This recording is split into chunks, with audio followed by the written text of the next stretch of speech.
What's up, everybody? Today we're going to be going over some Redbubble success frequently asked questions. We're going to be talking about Redbubble tagging, spam tagging.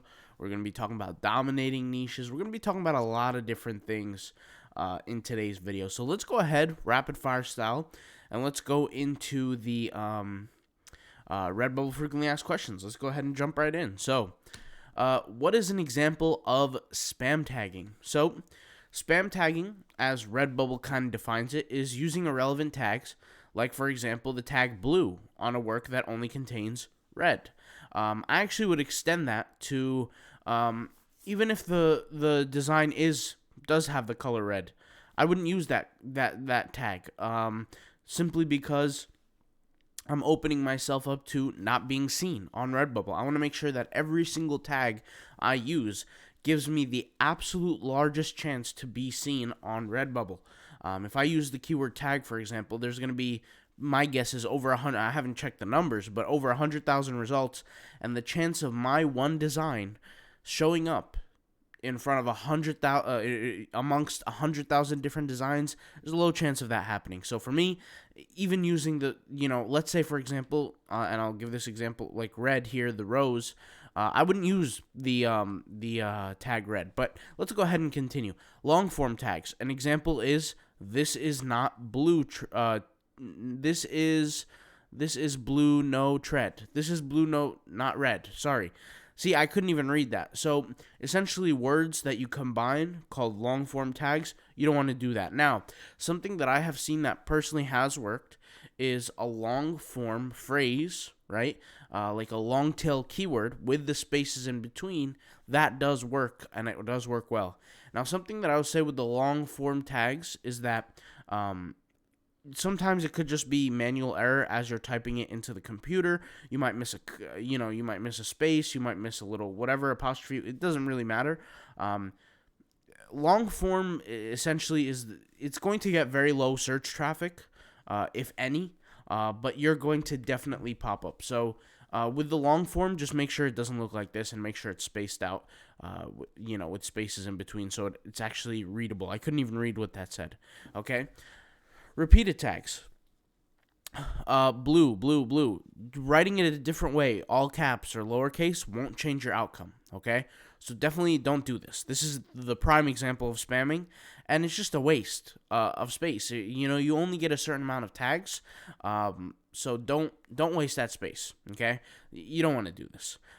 Numbered tags, so blue 1, blue 2, blue 3. The only time I would recommend you to do this is if there's an actual search volume for the keyword when you put the number and the keyword together, okay? That's the only time. So, I can't even think of, like, an example of this, but, it's hard to like, kind of think of an idea for this, but like I said, okay, here's an example.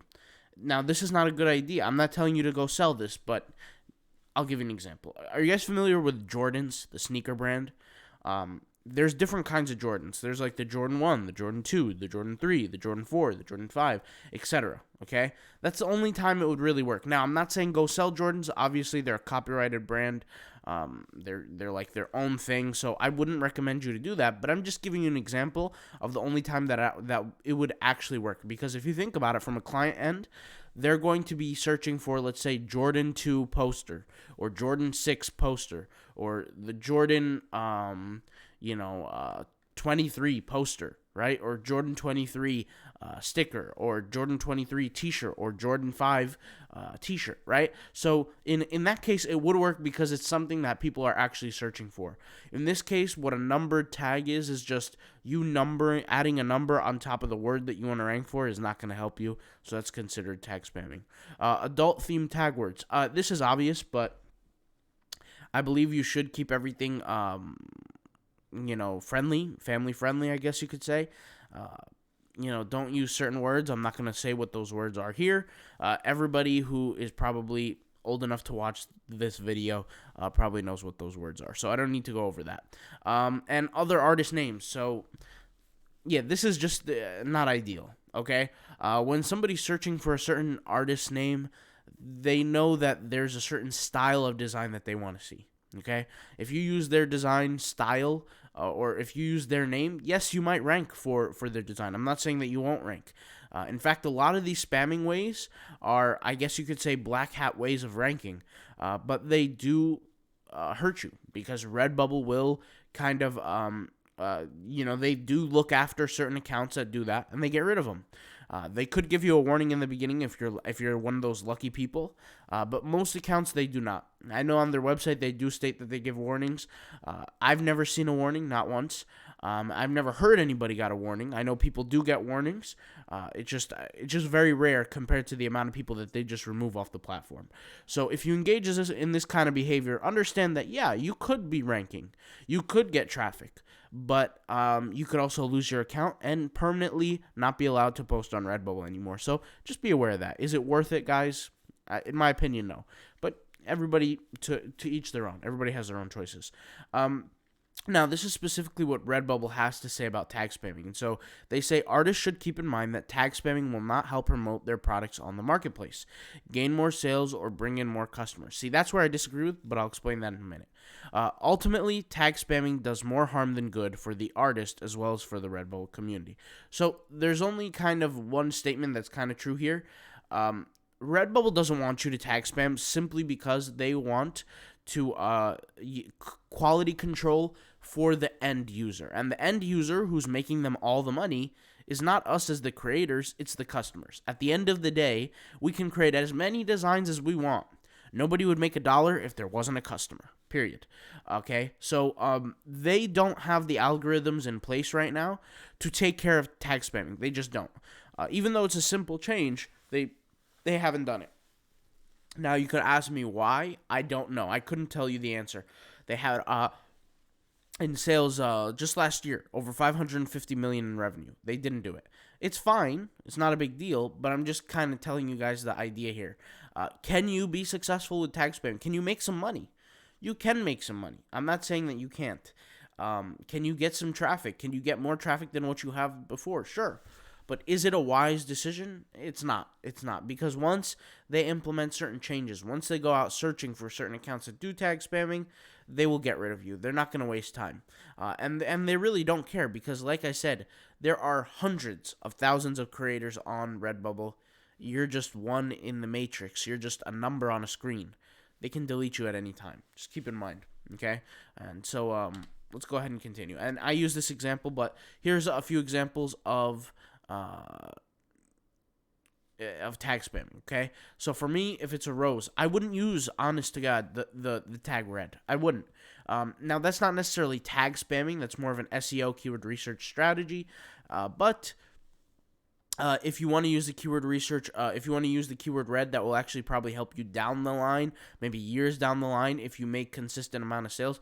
Because you got to remember, guys, when you're using certain tags, you're essentially entering that niche of competition. So, for example, if I have the flower rose, okay, this red rose, and I want to rank for the keyword money, I can put the keyword money in my tags, and I'll end up on, like, let's say page 100 of 101. Okay, what will happen is as I get more sales on this rose design, I'll start climbing up the ranks on money, even though my design looks nothing like money. And I'll start climbing up, and I'll be on page 6 and page 4 and page 2, and eventually I'll be on page 1. Okay, now, is that considered tag spamming? Yes, because you're tagging things that doesn't relate to your image at all. But that's kind of how tagging works with Redbubble. You have, and by the way, if you guys want to learn more about tagging, I'm just going to give a little plug here. Autopilotpassiveincome.com. Go to Redbubble course. This is going to be the last day before we do the update where we're going to add 5 more lessons to the course. You guys can see here where it did 2 updates to the course where we added 3 and then we added another 2. So we're going to be adding more lessons to the course. If you guys want to join the course before the price increase, right now it's $35.99. We're eventually going to double the price, and we're going to keep adding more content. So if you guys want to jump into the course, I'll leave the link to the course in the description box down below. It has to do with Google, and it has to do with Redbubble as search algorithms to get your designs seen. All right, let's go ahead and continue what we're talking about here with the roses. Now, with the tagging, like I said, you don't want to, if you're going to use the tag red, same thing as that money situation, you're going to rank for longer tail keywords that are harder to find essentially. You're going to slowly get sales. As you slowly get sales, your, I guess you could say, reputation is going to increase in the niche of, or the keyword of the word red. Remember that each keyword is a world in itself. And as your reputation increases, as you get better, as you get more sales, the Redbubble algorithm will respect you for that and place you higher and higher into the ranking, and eventually years down the road you will rank for the keyword red. But for me, if I have a certain amount of keywords, which in this case is 50, which is really more than enough, I'm not going to go after certain keywords that I know I just have simply no chance at getting a sale right away on. And that's kind of the reason behind that. Okay. The next one is an example of the long form that you don't want to do. That rows is beautiful. You're going to want to space them out. You're going to, want to make it look decent, look realistic. Another example. Here, reds, red one, reds. Okay, so you see here the two examples of reds. One is in all capitals, one is in all lowercase. If you have reds once, it's more than enough. You don't need to do it twice. That's tag spamming. And also adding a number after the word red in hopes to get ranked for the word red is not going to get you there, okay? If somebody searched for the keyword red one, which nobody is going to, but if somebody did, you would rank for that. But once again, nobody does it, so that's considered tag spamming, okay? Can I buy products printed with my own art and reselling them? The answer is yes. Redbubble is fully allowing this. In fact, they have nothing against this, and they want you to do it. So if that's something you want to do, go ahead and do it. You could sell it on eBay. You could sell it on Amazon. You could, who knows what else you could do. You could sell it to friends and family. You could do really whatever you want, okay? What designs sell the most on Redbubble? This is a big one, okay? Let's talk about it. So you have different scales of what I call artistic design. So look on the left here, guys. You have just a purely text design. To the right of it, you have this little graphic of like a all black kind of design here. And they're all the same thing. They're all the topic of ramen. Then you have this colored, looks like almost clip art kind of thing. Then you have this advanced design here. Let me go back here. Then you have this advanced Illustrata design, okay? The one all the way to the right is going to sell the most. Well, I know that because of sales history, but I also know that because of, if you just look at it, there's more work into it. It's more creative. It's more artistic. But the answer is that the artistic designs that people actually search for are the ones that are going to sell the most. So, for example, let's say the art is not artistic. Let's say it's the word faith that people are searching for, and you get page one. You're going to get more sales than the guy who's done a ton of work that's not being seen by anybody. So just be aware of that, right? If your designs are tremendous, but they're not seen by anybody, you're not going to make any money. But if your designs are subpar and they're seen by a ton of people, you're going to make some money. But if your designs are artistic and they're seen by a lot of people, you're going to make a ton of money. So that's just something to be aware of. And the reason why I say you want to play the quantity game and put as many designs out there as possible is because you never really know when you're going to knock it out of the park for a certain design, where you get that good medium between a lot of search volume and people think it's a decent design for that industry, and you just got to keep going, create as many designs as possible to increase your success. Speaking of success, how to dominate a niche. Let's go ahead and talk about it. The first thing you want to do is you want to find a sub-niche. An example, let's say the keyword tigers has 10,000 searches, 10,000 designs. Obviously, it doesn't. It has way more, but let's just use that example, okay? Tigers. You want to take a sub-niche of it. Let's say we have white tiger. And let's say that sub-niche of white tiger has, let's say, 1,100 designs. Anything less than 2,500 works, okay? You want to devote 1 month to creating designs for just that niche. You want to absolutely dominate it. You're going to tell me 60 designs per day, 1,800 per month? The answer is absolutely. You're going to post 1,800 designs just for that month on that one niche. Now, obviously, you want to do some keyword research. You want to have some knowledge, and you want to have some true belief behind that design, that design niche is going to make you money. You have to be able to prove to me that there are people in demand of this design niche every single day. Okay, a good way to check this out is go to the top 5 of designs that are in that sub niche. Click on every single one of them. Then click on the artist profiles of every single one of them, and then sort from the artist profiles, sort all of their designs into the best selling filter. then see if those specific designs are selling the most. That's one of the good ways to see if there's any kind of sell demand on there, or a product demand, or essentially search demand, right? And if you see at least 4 out of 5 of the designs that you have once seen on that niche ranking at the top as one of the best selling for those specific stores, then you know it's a winner, okay? That's kind of the best way to do it. But that's the only way I would kind of designate 1,800 designs to that specific niche. And basically what the idea is, imagine if it has, let's say, even 2,500 designs, and you come in with 1,800 of designs, you're changing the fabric of that economy, that's micro economy, because that's really what it is. It is a micro economy. It's almost like a micro atmosphere in its own kind of way. And you're going to be changing it, and you're going to be dominating a large percentage of that. You're going to be owning lots of market share, and you're going to be giving yourself a better chance to win. Now, let's be clear. Is it risky? Yes. Is it a gamble? Absolutely. Will you win? Maybe. Let me go ahead and explain the divide and conquer mentality. So imagine if you're about to go into battle, and you see that there is a group here, let's say of 300 men, you have 900 men here, and you have 1,000 men here, okay? And you have a factory, okay, that can pump out 60 men per day, all right? 60 men per day. What you're going to do is, let's say you have 1 month to win the battle. You know that if you pump out 60 men per day, right, 60 men per day, what does that equal to? 1,800. So you know that you're going to eventually have the manpower to beat all of these people if you do it strategically.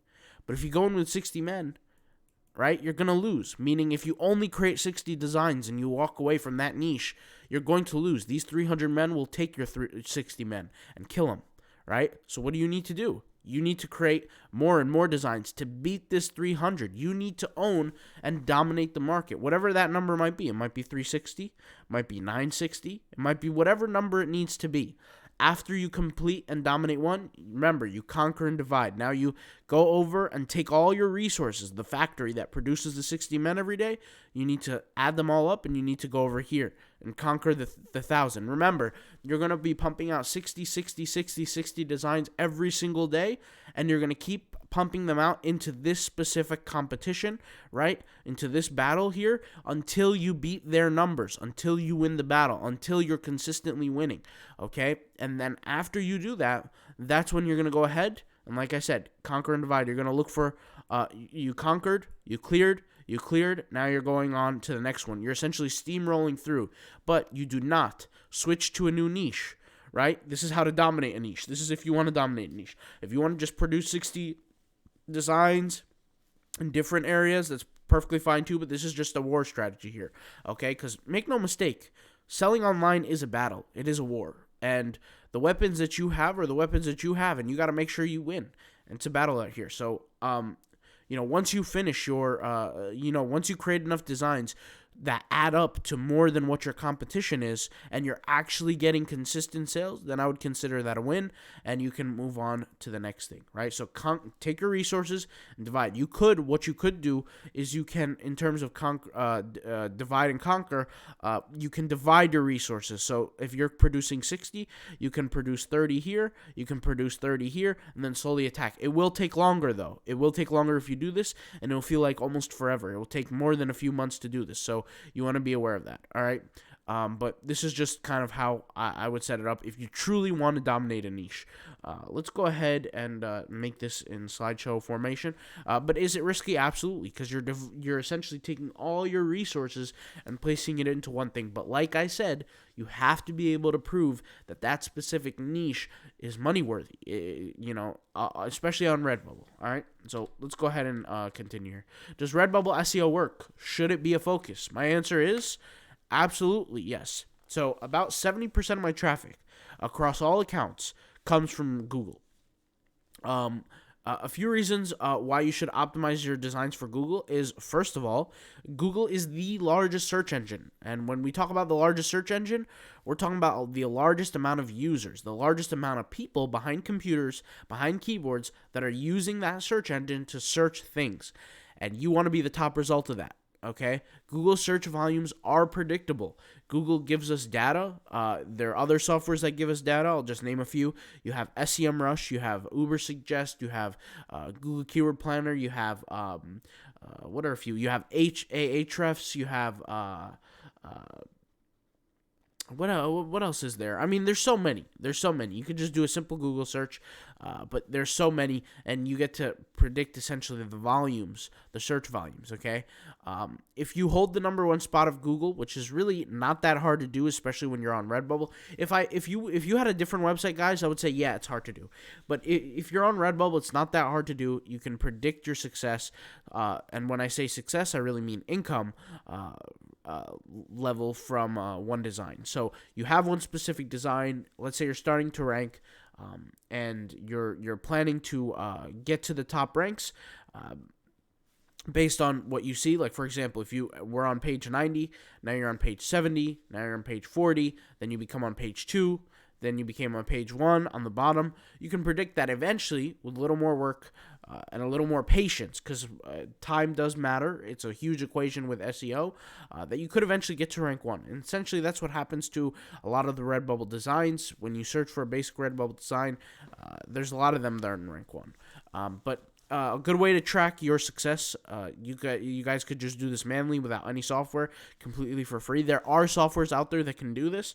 I'm not going to feature any of them right now, but just type in site, redbubble.com, space, in URL, buy, and then you want to type in your shop name. You're going to see, essentially, a bunch of listings that should be the listings that you created, or at least some of them, because what happens is when, let's say, Google has indexed, crawled, and ranked one of your designs, and you're getting traffic from it on Redbubble, there are what is called, there are URLs inside Redbubble, for example, the similar designs, which are internally linked, essentially. And when you have one design that ranks on Google, those URLs are now being crawled by Google. Those internal URLs, okay, that you're internally linking to are being crawled by Google, which can also pop up depending on kind of what you search for. But essentially, you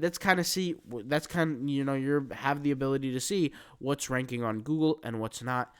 And you can kind of configure a SEO strategy to make sure you get over to the goal line. And that is it. That is it for today's video. Some frequently asked questions for the success of Redbubble. Once again, I'll leave the course link in the description box down below. If you guys happen to feel like tagging or SEO being found on essentially Redbubble or on Google is a problem for you and you want to improve that, these videos are going to help you out. Obviously, we have all the course curriculum written right here. So if you want to take a look at it on your own time, once again, I'll leave the link in the description, and we're always going to be updating the course. We're always going to be adding more information to it. The world of SEO, the world of Redbubble tagging, the world of getting ranked and getting seen on Redbubble and on Google needs a lot of content. It needs a lot of information, and that's what this course is for. All right? I'll talk to you guys later. Thank you guys for watching, and peace out. Bye.